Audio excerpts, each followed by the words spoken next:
আসসালামু আলাইকুম এভরিওয়ান, নিয়ে আসলাম তোমাদের জন্য নতুন আরেকটি গল্প। আজকের গল্পের নাম হচ্ছে বোনের মৃত্যু। ভিডিওটা যদি ইউটিউব চ্যানেল থেকে দেখে থাকো তাহলে অবশ্যই চ্যানেলটা সাবস্ক্রাইব করে দিবা, আর যদি ফেসবুক পেজ থেকে দেখে থাকো তাহলে পেজটা অবশ্যই ফলো করে দিবা। তো চলো বেশি কথা না বলে গল্প শুরু করা যাক। তোর বোনকে আমার কাছে বিক্রি করে দে। আমি বললাম বেস্ট ফ্রেন্ডের পরিচয় দিলি? ফাহিম বলল, যখন শুনবি তুই তোর বোনকে ধর্ষণ করেছিস তখন সহ্য করতে পারবি তো?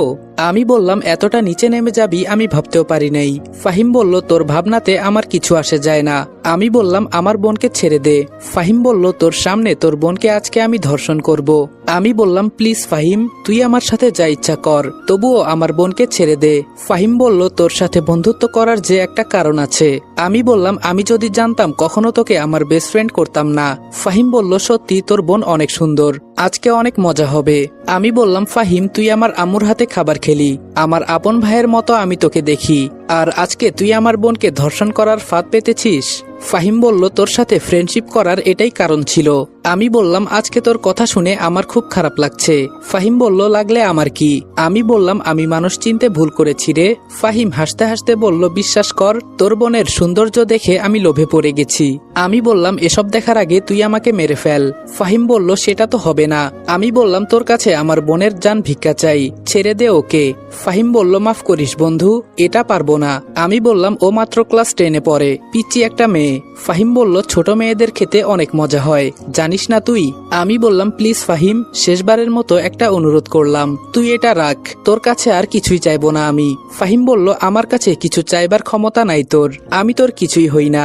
আমি বললাম, এতদিন তাহলে কি ছিলি আমার? ফাহিম বলল, তোর বোনকে কিভাবে নির্জনে আনা যায় তার চিন্তা ভাবনা করতাম সব সময়। তোর মা তো তোর বোনকে সব সময় নজর এড়াতেই দিত না। আমি বললাম, তাহলে তোর মোট কথা ওকে তুই ছাড়বি না?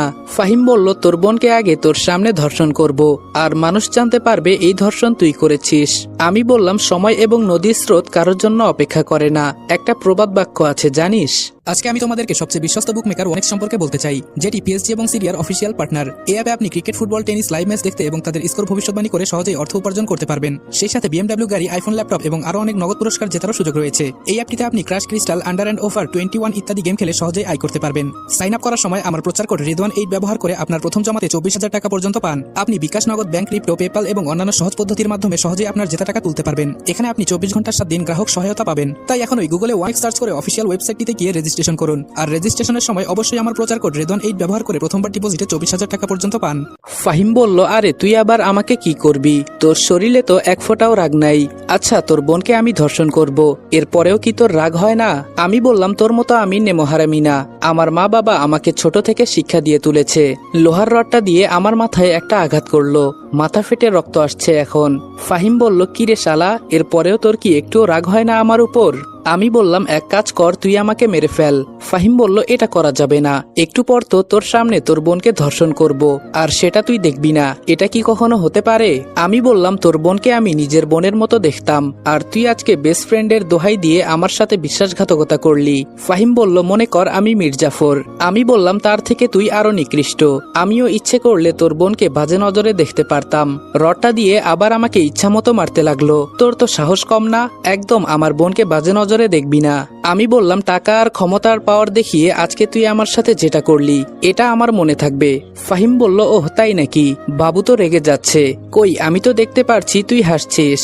পাশে থাকা একটা লোক বলল, হ্যাঁ বস, আপনি ঠিকই বলছেন, শালা একটা মগা। এটা শুনে সবাই হাসাহাসি করতে লাগলো। ফাহিম বলল, এই তোরা ওর বোনকে নিয়ে আয়, আজকে আমি অনেক খুশি। আমি বললাম, তুই আমার বোনের সাথে এমন করতে পারিস না ফাহিম, আমি তোর পা ধরে বলছি। ফাহিম বলল, আমার ভেতরে কোনো মায়া দয়া নাই, তাছাড়া এতদিনের সাধনা আমার। এই তোরা ওর হাত পা ভালো করে বেঁধে ফেল, যাতে নড়াচড়া করতে না পারে। আমার চোখ থেকে টপ টপ করে পানি পড়ছে। আমি বললাম, তোকে নিজের ভাইয়ের থেকে আমি কম ভালোবাসি নাই, আর আজকে তুই আমার বোনের সাথে বাজে বিহেভ করছিস। ফাহিম বলল, দেখ রনি, তোকে আমি বুঝিয়ে বলি। আমি বললাম, আর কি বোঝাতে চাস তুই আমাকে? ফাহিম বলল, প্রত্যেকটা বিষয়ের পেছনে একটা কারণ থাকে। আমি বললাম, তোর মতো মানুষরূপী কুত্তা যেন কারো ঘরে না জন্মায়। ফাহিম হেসে বলল, দেখ তোর বোনকে কি সুন্দর লাগছে, ওকে সাজিয়ে আনা হয়েছে, কথা বলবি ওর সাথে, এই ওর মুখের বাঁধন খুলে দে। মাহি বলল, ভাইয়া তুই কাকে ঘরে এনে জায়গা দিলি, তোর মতো ওকেও আমি নিজের ভাই মনে করতাম, আর আজকে ও এটার সুযোগ নিল। ফাহিম বলল, এসব ইমোশনাল কথা আমার সামনে বলবি না। আমি বললাম, মাফ করে দিস বোন আমাকে, আমি তোকে বাঁচাতে পারি নাই। মাহি বলল, দেখ ফাহিম, তুই আমার নিজের ভাইয়ের মতো, আমার দিকে তাকিয়ে দেখ, আমি না তোর বোনের মতো, তোরও তো একটা বোন আছে, প্লিজ আমাকে ছেড়ে দে, আমার একটা ভবিষ্যৎ আছে, আজকে তুই আমার ইজ্জতের উপর হাত দিলে আমি কি নিয়ে বাঁচবো। ফাহিম বলল, এত সাধনার পর আমি তোকে পেয়েছি, তুই নিজে রেডি হবি নাকি আমাকে সব টেনে খুলতে হবে। আমি বললাম, ফাহিম তুই যা বলবি আমি তাই করব, প্লিজ তবুও আমার বোনকে ছেড়ে দে। ফাহিম বলল, একটা কুকুরের সামনে একটা মাংসের হাড্ডি রাখা হলো, সে যেভাবেই হোক যে কোনো কিছুর বিনিময়ে হলেও এটা নিয়ে ছাড়বে, বুঝতে পারলি তো। আমি বললাম, তুই যে মানুষরূপী কুকুর তার প্রমাণ দিলি তুই। এটা বলতেই ফাহিমের লোক এসে আমাকে মারতে লাগলো।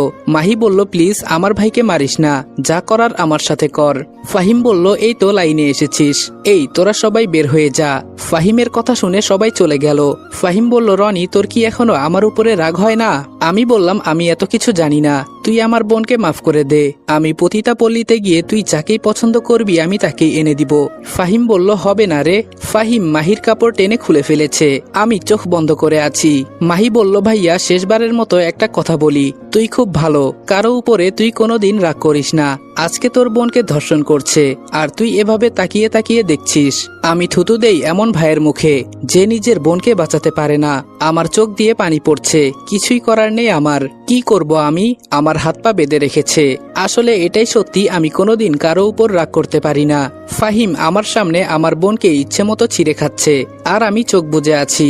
আসলে আমি একটা কাপুরুষ, নিজের বোনের ইজ্জত নিয়ে আমার বেস্ট ফ্রেন্ড খেলা করছে আর আমি ছি। এখন কান্না করা ছাড়া আমার কোনো উপায় নেই। অনেকক্ষণ পর ফাহিম বলল, চোখ খুলে নে, আমার কাজ শেষ। মাহি কাপড় পরতে পরতে বলল, আমার দুইটা ভাই ছিল, আজকে থেকে সবাইকে এখানে কবর দিয়ে গেলাম, আমি মরলে আমাকে মাটি দেওয়ার জন্য তোরা কেউ যাবি না। এখনো কি তোর কাজ শেষ হয় নাই? এখন কি আমাকে ছাড়বি? আর এই অসহায় ছেলেটাকে ছেড়ে দে। ফাহিম বলল, এই ওর হাত পা খুলে দে। আচ্ছা এখন তো তোর হাত পা খুলে দেওয়া হলো, তোর বোনকে তোর চোখের সামনে ধর্ষণ করলাম, তুই আমাকে মারবি না? আমি কোনো কথা বলতে পারছি না, আমার চোখ দিয়ে পানি পড়ছে। ফাহিম বলল, আসলে তুই একটা কাপুরুষ। মাহি বলল, আমি বেঁচে থাকতে তুই শান্তিতে বাঁচতে পারবি না, এটা মনে রাখিস। আমার ভাই তো আমাকে আর বাঁচাতে পারলো না। ফাহিম বলল, সকাল হতেই শুনবি তোর ভাই তোকে ধর্ষণ করেছে। মাহি কান্না করতে করতে বলল, এটাই দেখার বাকি ছিল, দেখ তুই আমার শরীরের কি অবস্থা করেছিস। এটা বলেই মাহি দৌড়ে চলে গেল। আমি বললাম, ফাহিম তোকে শেষবারের মতো একবার জড়িয়ে ধরতে পারি? ফাহিম বলল, তোর বোনের ছোঁয়া আছে আমার শরীরে, এজন্য ধরতে চাস বুঝি? সবাই হাসতে লাগলো। আমি বললাম, জানিস আমি সবসময় একটা কথা বলি, সময় সবারই একদিন আসবে। ফাহিম বলল, তুই মরলেও তোরটা আসবে না রে। আমি বললাম, আসি, ভালো থাকিস। ফাহিম বলল, তোকে বলতে হবে না। আমি বললাম, টাকার পাওয়ার মানুষের সবসময় থাকে না। ফাহিম বলল, সবসময় থাকবে আমার, আর বেশি কথা বলবি না, এখান থেকে চলে যা। আমি কোনো কথা না বলে বাসার দিকে হাঁটতে লাগলাম। বাসায় যাওয়ার পর দেখি বাসার পরিবেশ একদম নীরব, কোনো কথা নেই। দরজা ঠেলে ভেতরে গিয়ে দেখি আম্মু সোফায় বসে আছে, তবে আম্মুকে খুব স্বাভাবিক লাগছে। আম্মু বলল, কি বাবা, কোথায় থেকে আসলি? তার মানে কি আম্মু এখনো কিছুই জানে না? আমি বললাম, না মানে আম্মু? আম্মু বলল, আচ্ছা তোর চোখগুলো লাল হয়ে আছে কেন? আমি বললাম, মনে হয় চোখে কিছু পড়েছে। আম্মু বলল, দেখে তো এমন লাগছে না, অনেক কান্না করেছিস দেখে মনে হচ্ছে। আমি কোনো কথা বললাম না, চুপ করে দাঁড়িয়ে আছি। আম্মু বলল, থাক বাদ দে, আয় আমার সাথে আয়। আমার আম্মু এই থানার ওসি, সব সন্ত্রাসী ওনার ভয়ে কাঁপতে থাকে, গল্পের সাথে থাকেন জানতে পারবেন। আম্মু আমাকে সরাসরি ওয়াশরুমে নিয়ে গেল, ওখানে আমাকে নিজ হাতে গোসল করিয়ে দিল, তারপর টেবিলে বসিয়ে বলল, নে তোর পছন্দের সব খাবার রান্না করা হয়েছে, কি খাবি বল। হঠাৎ বাবা কোথায় থেকে এসে বলল, এমন কুলাঙ্গার সন্তান জন্ম দিয়েছ, লজ্জা করে না? আম্মু বলল, এই চুপ করো, একদম কথা বলবে না। আম্মুর ধমক শুনে বাবা ভয় পেয়ে গেল। আমি আম্মুকে এমনি অনেক ভয় পাই, কিন্তু তিনি আজকে আমার সাথে কি করতে চাইছেন বুঝলাম না। আম্মু আমাকে নিজ হাতে খাইয়ে দিলেন। খাবার শেষ করে আম্মু বলল, যা সোফার কাছে গিয়ে দাঁড়া। আম্মুর কথা মতো আমিও গিয়ে দাঁড়িয়ে পড়লাম। শার্টটা খুলে ফেল। আমি বললাম, আম্মু। আম্মু বলল, কোনো কথা বলবি না, যা করতে বলেছি তাই করবি। ভয়ে ভয়ে আমিও শার্টটা গা থেকে খুলে ফেললাম। আম্মু বলল, প্যান্ট থেকে বেল্টটা খুলে ফেল। আম্মুর কথা শুনে খুলে দিলাম। বেল্ট হাতে নিয়ে আম্মু বলল, একটা কথা যদি বলিস তাহলে আমাকে আর আম্মু ডাকবি না, যেভাবে দাঁড়িয়ে আছিস সেভাবেই চুপ করে দাঁড়িয়ে থাকবি। আমি বললাম জি আম্মু। বেল্ট হাতে পেঁচিয়ে আম্মু আমাকে ইচ্ছে মতো মারতে লাগলো। আমি চুপ করে দাঁড়িয়ে আছি। আম্মু বলল আমার কি অপরাধ ছিল? নিজের ভাইয়ের সাথে কি তার বোন সুরক্ষিত থাকতে পারে না? আর কতদিন আমি তোর বোনকে প্রোটেক্ট করব? ভাই হয়ে তুই কিছুই করতে পারিস না কেন? বাবা বলল এই কি করছো, ছেলেটা মারা যাবে তো। আম্মু বলল যেখানে দাঁড়িয়ে আছো চুপ করে দাঁড়িয়ে থাকো, দরকার পড়লে ওকে হাসপাতালে নিয়ে যাব। আমার চোখ দিয়ে পানি পড়ছে। আম্মু আমাকে এভাবে কোনোদিন মারে নাই, তিনি আমার গায়ে হাতটা পর্যন্ত দেয় নাই। অনেক ভালোবাসেন তিনি আমাকে। বাহির থেকে একটা কনস্টেবল বলল ম্যাম শালাকে ধরে নিয়ে এসেছি। আম্মু বলল গুড, ওকে ভেতরে রেখে বাহিরে দাঁড়িয়ে থাকো। ফাহিম ভেতরে এসে দেখে যে আমাকে আম্মু মারছে। ও আমার দিকে চোখ বড় বড় করে তাকিয়ে আছে। আম্মু বলল তোর শরীরের রক্ত দেখে আমার কি মনে হয় জানিস? আমি কোনো হিজড়া জন্ম দিয়েছি। তোর থেকে তৃতীয় লিঙ্গের কেউ যদি আমার পেট থেকে জন্ম নিত তাও হয়তো ওর শরীরে আজকে একটু হলেও রাগ দেখা যেত। আর তোর নাম যেন কি? ও হ্যাঁ ফাহিম। ফাহিম বলল আমাকে এখানে ধরে নিয়ে আসার কারণটা জানতে পারি? আম্মু বলল আমাকে তোর ভয় হয় না? ফাহিম বলল আমি কাউকে ভয় পাই না। আম্মু বলল ওহ তাই নাকি? আমাকে যদি ভয় না পাস তাহলে আমার ছেলে সেজে অভিনয় করলি কেন? এই হাত দিয়ে তোকে খাবার খাইয়ে দিয়েছি, মনে আছে তোর? ফাহিম চুপ করে দাঁড়িয়ে আছে। আম্মু বলল তোকে আমি নিজের ছেলের মতো দেখতাম, আর তুই আমার ঘরে আগুন দিলি। ফাহিম বলল আমার শেষ একটা ইচ্ছা ছিল, যে করেই হোক আপনার মেয়েকে আমি বিছানায় নিয়ে যাব। সেটা পেয়ে গেছি। এখন যদি আমাকে মেরে ফেলেন তবে আমার বাবা আপনাকে ছাড়বে না, এটা মনে রাখিয়েন। আম্মু বলল এতদিন ধরে আমি এক থানায় ওসি আছি, এখানকার সবাই আমার ভয়ে কাঁপতে থাকে। খুব সাহস নিয়ে তুই কথা বলিস দেখছি। ফাহিম বলল সবাই ভয় পেলেও আমি ভয় পাই না আপনাকে, আমার বাবাও ভয় পায় না।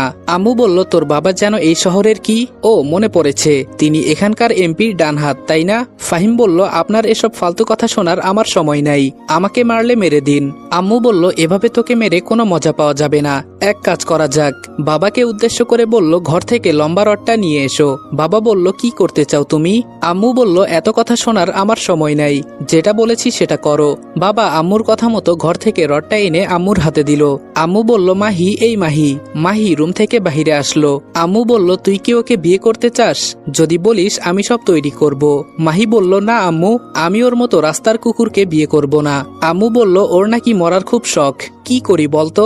মাহি বলল ওকে আমাদের ঘরে ছেড়ে দাও, কুকুরের মতো ওকে আমাদের বাসার সবাই ব্যবহার করবে।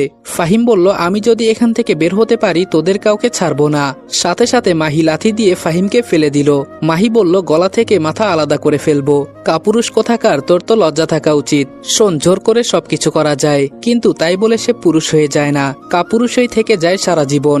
ফাহিম বলল তোর ভাই তো তোকে বাঁচাতে পারলো না।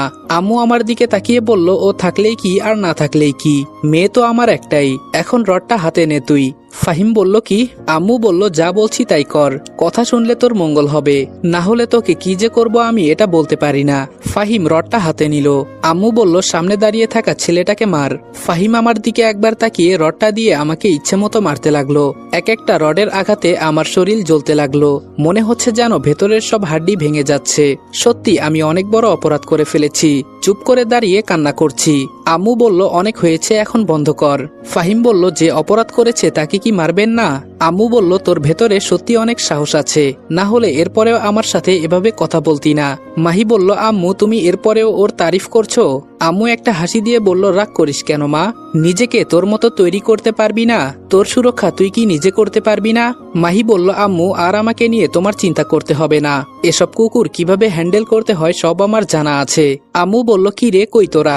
এটা বলার সাথে সাথে তিনজন বডি বিল্ডার এসে আম্মুর সামনে দাঁড়ালো। মাহি বলল এরা এখানে কেন আম্মু? আম্মু বলল অনেক টাকা দিয়ে ওদেরকে 1 মাসের জন্য কিনে এনেছি। মাহি বলল কিন্তু কেন? আম্মু বলল ওরা টাকার জন্য সব করতে পারে, এমনকি মানুষকেও খুন করতে পারে। আর কাজী সাহেব এত দেরি করলেন কেন আপনি? কাজী বলল আর বলিয়েন না, গাড়ি পাওয়া যায় না এমন সময়। আম্মু বলল ওহ আজকে তো আবার এমপি নির্বাচন, আমি তো ভুলেই গেছি। যাক সেসব কথা বাদ দেই। এই তিনজন বডি বিল্ডার আর এই ছেলেটার বিয়ে পড়িয়ে দেন। এবার মনে হয় ফাহিম কিছু বুঝতে পারলো, ও এত বড় একটা শখ খাবে হয়তো ভাবতেও পারে নাই। সাথে সাথে ফাহিম বলল আসসালামু আলাইকুম এভরিওয়ান। বোনের মৃত্যু গল্পের প্রথম পর্ব এখানেই শেষ করলাম। আর প্রথম পার্টে এমন কাহিনী দেখে বাজে কমেন্ট করার কিছু নাই, গল্পের সাথে থাকলে আস্তে আস্তে সবকিছুই জানতে পারবেন। আর আশা করি গল্পটা আপনাদের সবার অনেকটাই ভালো লাগবে। তো দেখা হচ্ছে নেক্সট ভিডিওতে, ততক্ষণ ভালো থাকবা, সুস্থ থাকবা, আল্লাহ হাফেজ।